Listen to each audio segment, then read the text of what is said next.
the court upturned the election. From senator to assembly members to governor to deputy, they were all asked to vacate their seats, and the closest party to victory was granted victory, the mandate of the people. So the PDP must be wary of this, and they must put their house in order so that the Zamfara experience does not happen to them. So that Zamfara does not happen to them. Yes. And then, well, similarly, Abdulrahman and his group met at the Wuye private residence of embattled party secretary Samuel Anyawu to brief the media about the activities since his emergence earlier in the week. And Abdulrahman said his group had gotten the certified true copy of Justice James Omotosho's ruling, which last week put the convention on hold. So I think later we'll know which one will be will supersede and the other. Is it the Federal High Court order or the State High Court in Ibadan? Senate in shock over $300 billion crude sales losses. Right, let's see here. About $300 billion of crude oil sales can't be accounted for, according to an interim report by the Senate Ad Hoc Committee on Crude Oil Theft in the Niger Delta. The committee, which probed crude oil sales across several years, was chaired by Senator Ned Nwoko. The Delta North lawmaker presented the preliminary report of his findings to the Senate on Wednesday in Abuja. The report noted that a forensic review of domestic crude proceeds and tax oil returns showed differentials, mismatches, and unaccounted funds amounting to a staggering 22 billion naira. Similarly, it uncovered a shortfall of 81 billion naira between receipts declared by the Nigerian National Petroleum Company Limited (NNPCL) and those recorded by the Central Bank of Nigeria (CBN) for 2016 and 2017, a development that shocked the Senate. Furthermore, the panel's review of crude oil sales from 2015 to date indicated that about $200 billion in oil proceeds remained unaccounted for globally. Now, I deliberately read through this story, Bimbo, because what hurts the most is the fact that it is you and I that will be made to repay this money back into the nation's coffers. To find the ones who are behind this mismanagement, who are behind this sleaze, is always a Herculean task. It's always a mission in impossibility. So you and I, through harsh economic reforms that takes food away from our tables, that makes it very difficult to send our children to good schools, that makes us makes it difficult for us to access quality health care. So through that, we are the ones that are expected to pay back, and those that are known to the senators themselves, because the people who perpetrated this, I can boldly say, are their friends, and that's why they should be looking. But no, that's not going to happen. It is you and I that will have to pay this money eventually. And I always say, Bito, for the matter of removal of subsidy, some people stole, and we are the ones that are being made to pay back. And like I always say, Bimbo, $300 billion is missing. That's what, in a nutshell, that's what they are saying here. Yes. Nigeria did not collapse. Yes. But it is when you release money for the revitalization of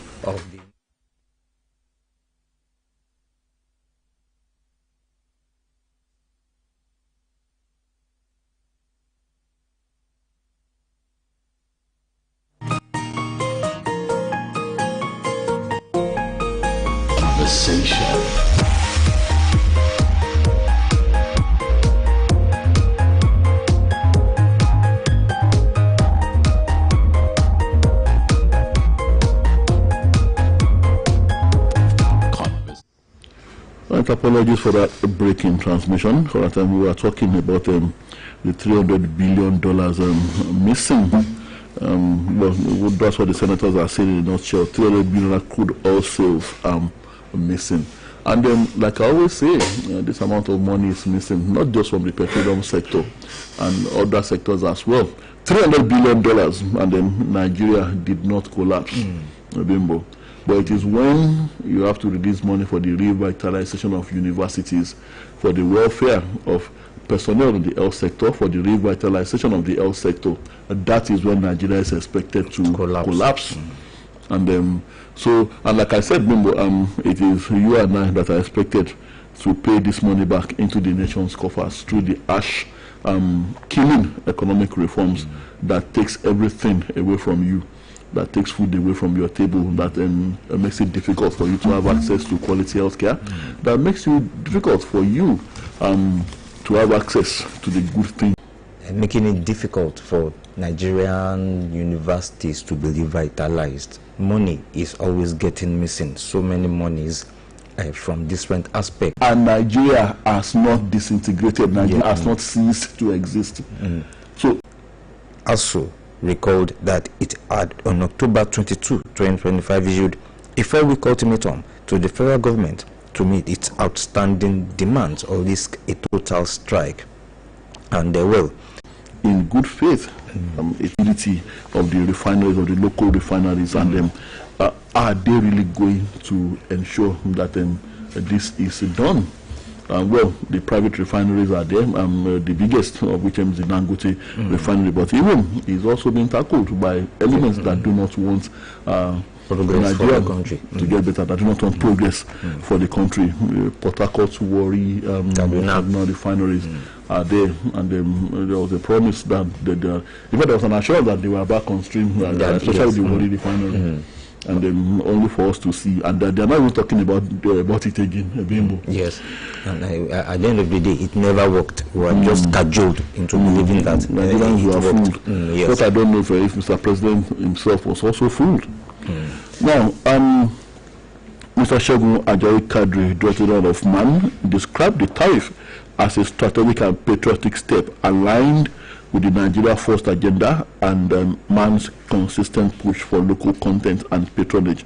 According to this, the decision reassured manufacturers that government remains committed to nurturing indigenous industry and strengthening national capacity. He said the policy signal resolves to protect national resources, secure energy supply, and improve Nigeria's welfare through sustainable industrial development. Well, I pray that all this works. Like I said, the reservation is that what is supposed to complement these efforts will probably eat the rocks and past antecedents. Yes. Now, this one still talking the economy now. Food and beverage imports increased to 677.3 billion naira in the first half of 2025. That is a 44.48% rise from 468.76 billion naira in the same period of 2024, prompting renewed calls for stronger government support to enhance local industry capacity and reduce dependency on imports. That is kind of related to what we have just read now. And the data from the National Bureau of Statistics showed that while the value of primary food and beverage imports, mainly for household consumption, surged, the value of processed food and beverages consumed by households recorded a marginal 1.85% decline, falling from 699.58 billion naira in one quarter 2024 to 6.8681 billion naira in 2025. Well, primarily food and beverage imports, mainly for industrial use, grew in 6 months by 1.37%. Let's have this commercial break and we'll be back. Any motor where you dey drive, you need confirm protection, no, for your engine, no. Keke make a mobile, make it mobile, oh, make it mobile, yeah. Anywhere you dey, the motor deserve to be number one, yo. Make it mobile, oh, make it mobile, yeah. You carry the go, make everybody join me, say, make it mobile, make you go with the best. Make it mobile.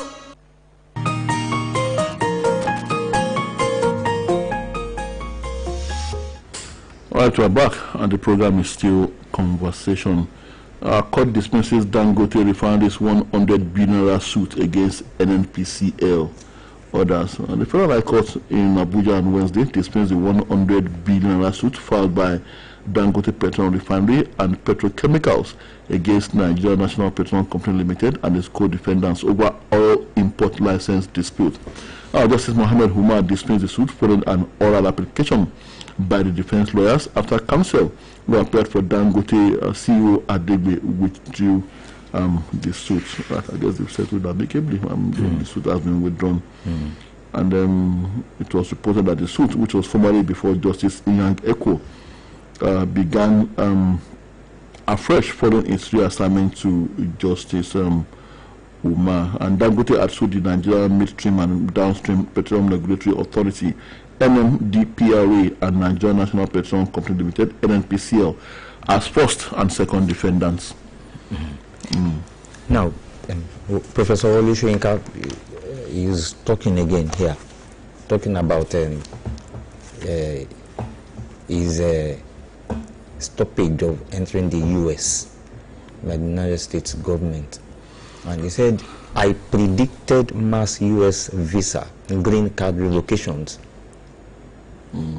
That is what he's saying now. And the Americans are still insisting that they owe him no explanation as to why his visa was revoked. Let me just quickly see this, see what it is all about. Yes, Nobel laureate Professor Wole Soyinka has said he predicted mass revocation of visas and green cards by the United States government in an interview published by the BBC News Pidgin on Facebook on Wednesday. The world-acclaimed writer, whose visa was recently revoked by the US, said he knew that once Donald Trump got into office as president, the first thing he would do is channel even the green cards. And Soyinka said, this is a petty-minded dictator. And you see how he deals with his objects of hate. We saw that the dark side. Well, he mentioned some things. I don't want to be mentioning this on air.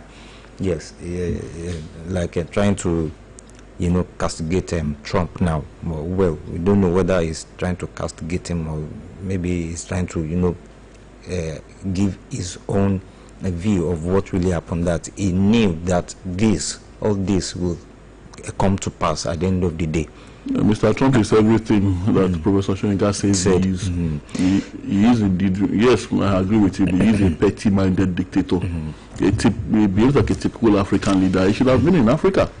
Maybe because maybe mistakenly grew his white skin and was sort of born in America and then maybe became their president. But everything about him, he behaves like a typical African dictator. Petty-minded African dictator. Well, he even said there were more killings, extrajudicial killings by the police of black people, of minorities during that build-up, during the campaign, and on account of its rhetoric. Yes. Well, I think Professor Soyinka, like you said, he has known Donald Trump. He has read his mind. He knew he's a petty-minded dictator, and like you said, petty-minded dictator. Well, let's see what will happen at the end of the day. While reps threaten showdown over Tinubu's request for $1.150 trillion fresh loan, demand full implementation of 2024 capital projects, 30% of 2025 projects. And loans again. Matter of loans, and then, well, the reps, they seem to be asking questions this time around. And it's not just going to be rubber stamped regarding that request for domestic loan to take care of the 2025 budget deficits.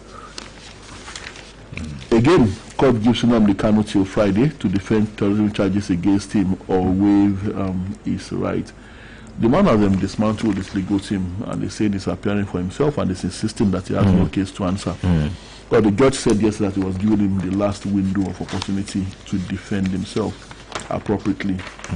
Justice James Omotocho of the Federal High Court, sitting in Abuja, has again given the detained leader of the IPOB, Nnamdi Kanu, till Friday, November 7th, that's tomorrow, to defend the terrorism charges brought against him by the federal government or waive his right to do so. And this was as Kanu stood his ground in the open court on Wednesday that there was no valid terrorism charge against him and would offer no defense to the one against him by the federal government. And yes, this one says, stop exporting crude. OPEC tells Nigerian producers. Yes, just related to what we had read earlier. Well, the capacity to refine enough locally for local consumption, well, unless the forces against Dangote refinery are put in check, yes, then we might be getting somewhere. And man jailed, this one is quite funny, man jailed 3 years for defrauding bank of 8.56 billion naira. Yes, jailed for 3 years for defrauding bank 8.56 billion naira. Was he an insider or was he a bank official? I think it's just I was able to pull that off. Yes. And within what was split of time? Because I don't think a man from outside will be able to pull that kind of stunt inside the bank. And hey, if you're able to defraud a Nigerian bank, you can get, you can pull off a fraud anywhere. Yes. If you are able to defraud a typical Nigerian bank. Now, Justice Rahman Ushudi of the Special Offences Court sitting in Ikeja, Lagos, convicted and sentenced one Samuel Asiebu to 3 years imprisonment without an option of fine for his role in an 8.56 billion naira fraud carried out at a bank in Nigeria. I don't want to mention the name. Asiebu was arraigned alongside Hamza Zakaria, Nuruddin Ibrahim and Alhaji Suleiman, now at large, on 4 counts bordering on conspiracy, stealing, and unauthorized access to a computer system preferred against him by the Economic and Financial Crimes Commission, EFCC. And the defendants were first arraigned on June 23, 2025 and had initially pleaded not guilty. Well, I'm not too sure about I don't know whether these are insiders. Then I don't know why it is only this guy Samuel Asiebu that was apprehended, and all others have gone are at large now. And this sad one here: junior seminarian killed by abductors, 5 others kidnapped in Edo community. The story of that seminarian, it was a junior Catholic minor seminary in Edo State, kidnapped by abductors, and I think 3 of them, and then due to inability to pay ransom, and the young man was murdered. They've been kidnapped since July 2025, and he eventually died in the hands of his abductors. So it was wailing and lamentation at Ivampodi community, Etsako East local government area of Edo State. As the news filtered in, that one of the 3 seminarians kidnapped since July 2025 died in the hands of his abductors. I think his name was Emmanuel Alabi. And well, quite sad. Yes. So the family of one of them paid ransom. Then Alabi and the other one, they were there for quite a long time until the other one was, maybe the family of that one to also paid ransom. But some people are saying that the church did not do enough. I don't know how true that is. I don't know how true that is. All these criminals, you collected some part payment ransom, and you still killed. You still killed. Another commercial break. When we're back, we'll open the phone lines. I beg Abeg, you get change? I won't give customer. I don't get to. Get First Money Merchant POS. Let customers pay with cards and never miss a sale. Don't let no change cost you sales. With First Money Merchant POS, enjoy fast payments, instant settlement, and secure transactions. Visit any First Bank branch or sign up on www.firstbank. Your POS, get yours today. First Bank, you first. Èyíkéyìí ọkọ̀ tó bá ń wà. Onílò àbò tó péye. Máa dágunlá jẹ́ kó jẹ́ mobile. Níbikíbi tó bá wà ló fún ojúlówó. Bóyá sọ pé.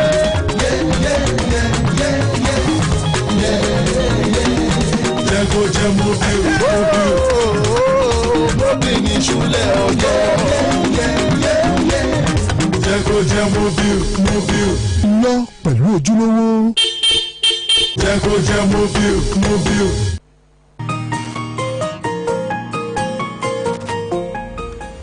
Yes, we're back, and it's good to know you are still there. Time to open the phone lines. 070-5555-1985, 080-5500-9850. Hello, good morning. Good morning, sir. Good morning. Ojo Michael calling from Oluyole Kingdom. Hello, Mr. Ojo Michael. Yes, sir. With the Almighty God bless you. The issue of Christian genocide, I want to believe there is nothing like that in Nigeria.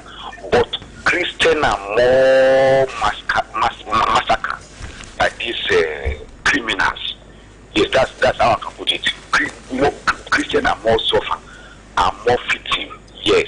South Kaduna, Benue Plateau, born churches all over there. I know they kick Muslim too, but Christians are more victim. God bless you. Have a nice work. Thank you very much. Thank you, Mr. Ojo Michael.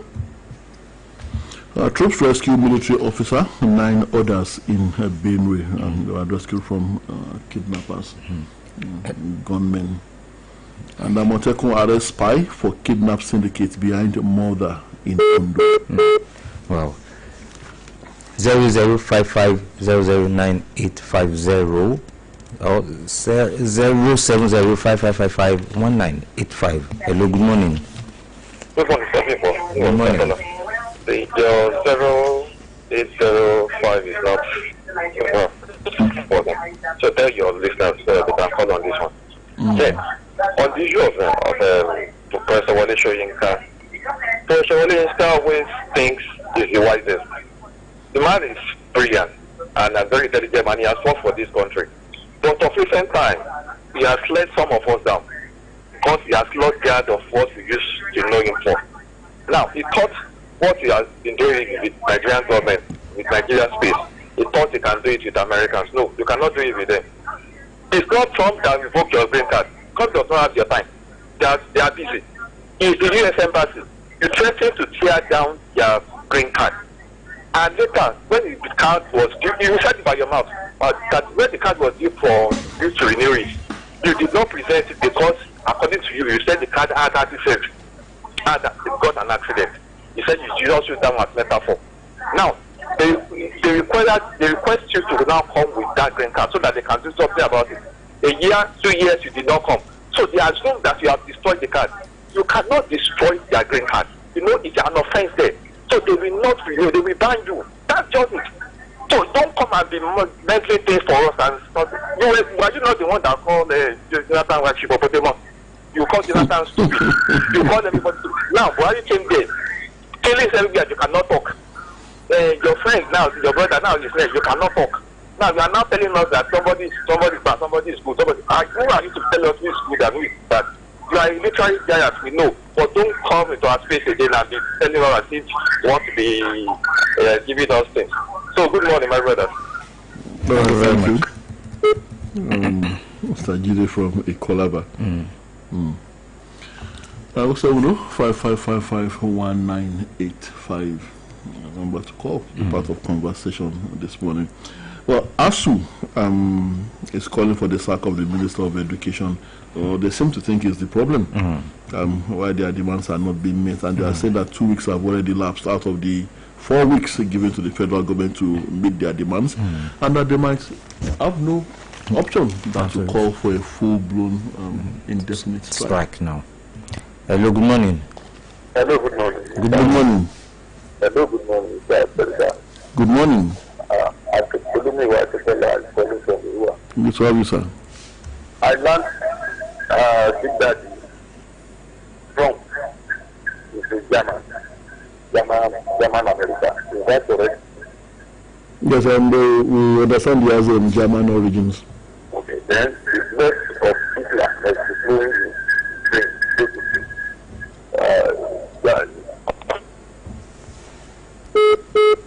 Oh, so sorry. We didn't quite get that.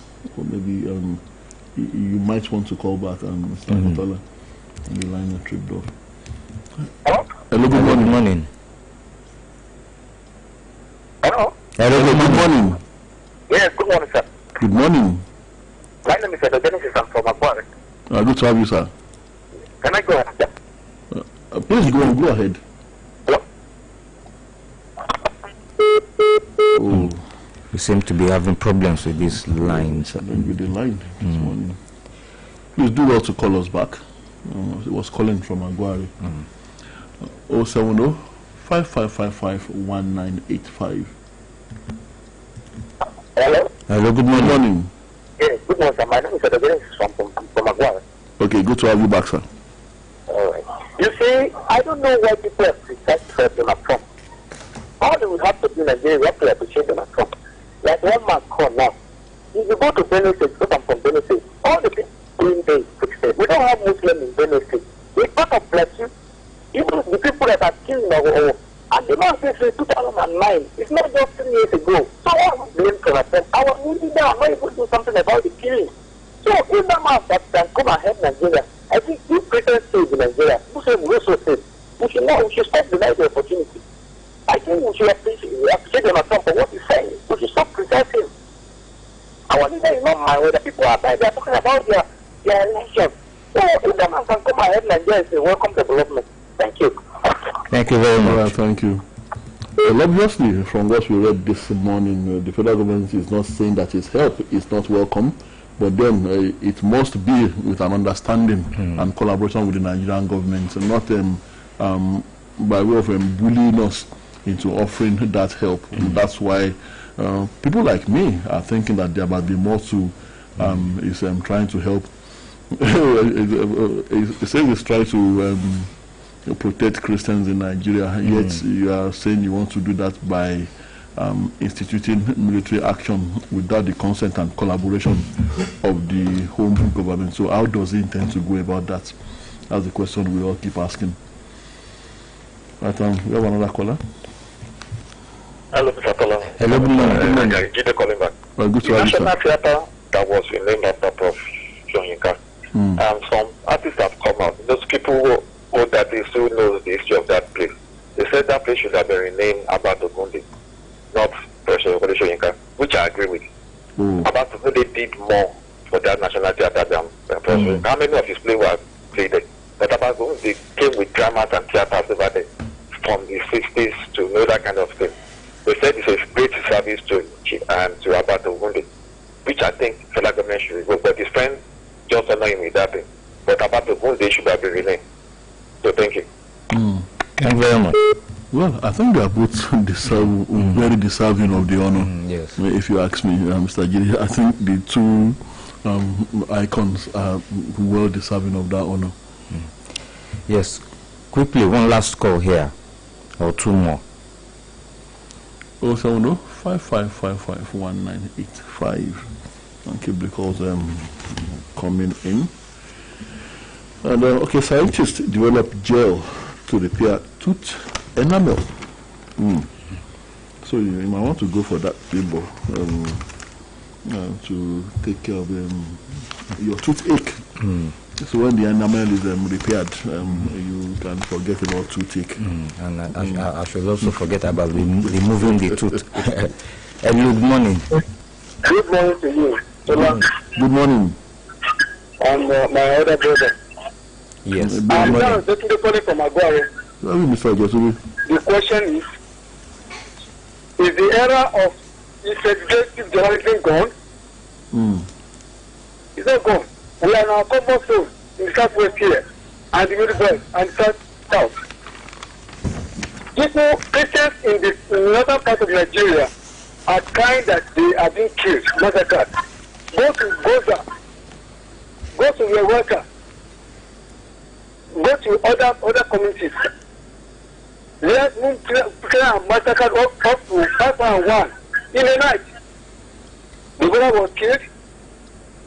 Those that we expect to defend justice are defending the killers just because of religion. It's very bad. It's very bad. It's only Muslims that don't support these jihadists that are killed. Those that are supporting them will not be killed. All we need to do is that we have to appreciate Mr. Trump for at least intervening in this matter. I'm not a jihadist. I'm not killing people. So therefore, they will not come for me. They are not coming for Muslims or Christians or atheists that are not killing.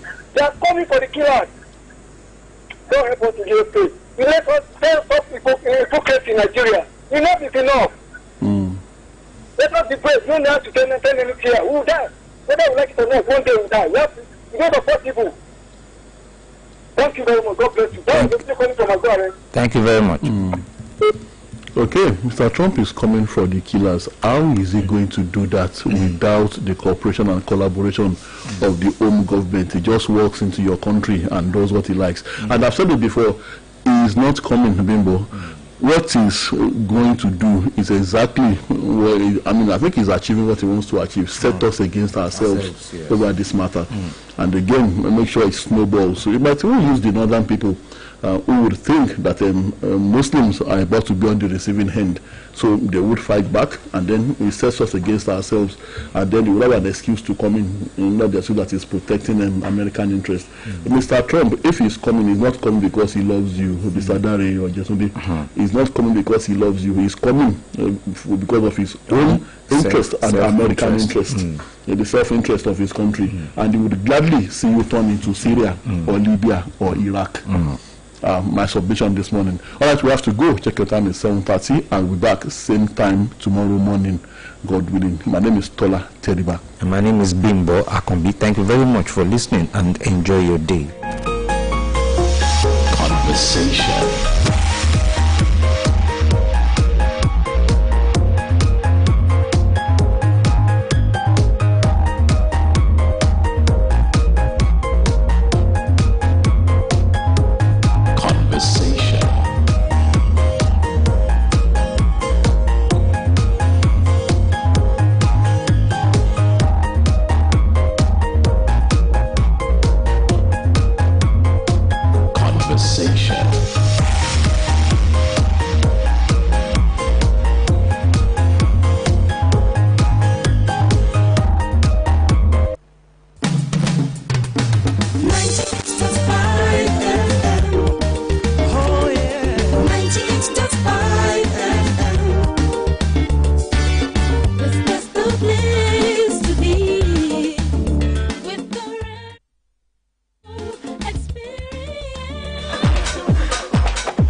Yes, good morning, sport fans. Yes, the Thursday edition of our Sport Beats are coming to your listening pleasure right here from the mother station in Oluyole 98.5 FM, your champion style. Sincere apologies, I didn't give a shout out to our listeners on OLUYOLE 96.3 FM and Oluyole 92.1 FM from yesterday.